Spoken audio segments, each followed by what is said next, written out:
আমাদের মূলত যে বক্তব্যটা আমরা বারবার বলছি যে প্রত্যেকটা জায়গায় দেখা যাচ্ছে একই আইডি নাম্বারে বিভিন্ন রাজ্যের ভোটার, এটা বারবার সমস্ত জায়গায় আপনারা মিডিয়ারাও দেখাচ্ছেন, আমরাও রাজনৈতিক দল সেগুলো দেখাচ্ছি। আমার মূলত প্রশ্ন যে ইলেকশন কমিশন নীরব কেন, এর পিছনে কি চক্রান্ত রয়েছে, কি উদ্দেশ্য রয়েছে, এটাই আমাদের মূল প্রশ্ন। নির্বাচন কমিশনকে ঘুম ভেঙে জাগতে হবে এবং মানুষের ভোটাধিকার প্রয়োগের সুযোগটা করে দিতে হবে। আর সেই তথ্য নিয়েও আমরা বেশ কিছু পরিসংখ্যান আজকে দিয়েছি, আগামী দিনে আরো বেশ কিছু হাজার হাজার লক্ষ লক্ষ। আমরা বললাম তো, আমাদের ফিরহাদ হাকিম তো বললেন যে আমাদের নেত্রীর নির্দেশ প্রত্যেকটা পশ্চিমবঙ্গবাসী, পশ্চিমবঙ্গের যারা মানুষ তারা যাতে ভোট দিতে পারেন এবং পশ্চিমবঙ্গের বাইরের কোনো মানুষ যাতে এখানে যে ভোট দিতে না পারেন, যে চক্রান্ত বিজেপি এবং নীরবতা পালন করছেন নির্বাচন কমিশন, তার বিরুদ্ধে আমাদের আন্দোলনের নামতে হবে।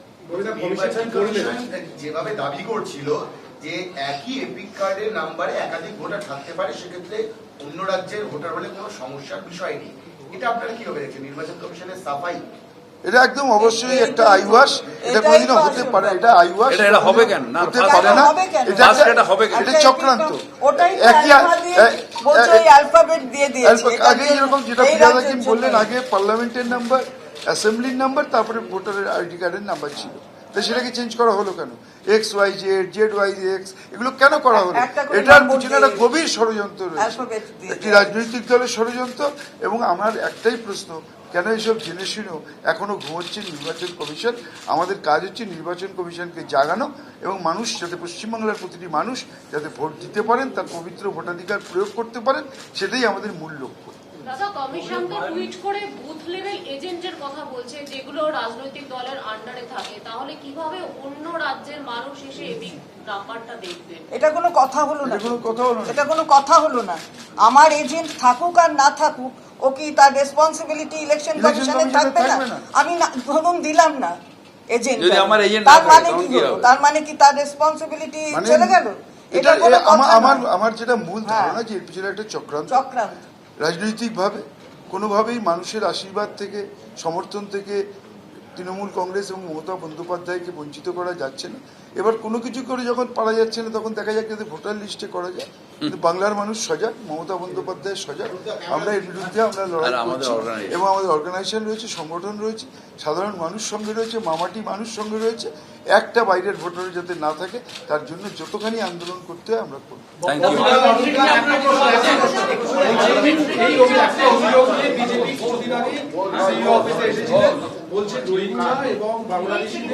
এগুলো হচ্ছে ভুয়ো।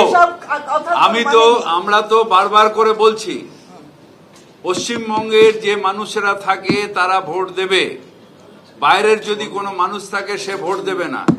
এইগুলো বলে সাম্প্রদায়িক উস্কানি দেওয়া, স্পেসিফিক ভাবে আমরা যেরকম লিস্ট নিয়ে এসেছি যে এইগুলো হলো ডাবল এপিক নাম্বার, এগুলো হচ্ছে আনআইডেন্টিফাইড ভোট, এরকম ভাবে এসে উস্কানিমূলক, কে রোহিঙ্গা কে মুসলমান, এগুলো হচ্ছে উস্কানি। এখানে যদি স্পেসিফিক থাকে যে হোক, যদি পশ্চিমবঙ্গের বাসিন্দা না হয় তার ভোট দেওয়ার অধিকার নেই, সেগুলো ওরা করতে পারবে না। ওরা এসে এগুলোকে ভণ্ডুল করার চেষ্টা করছে।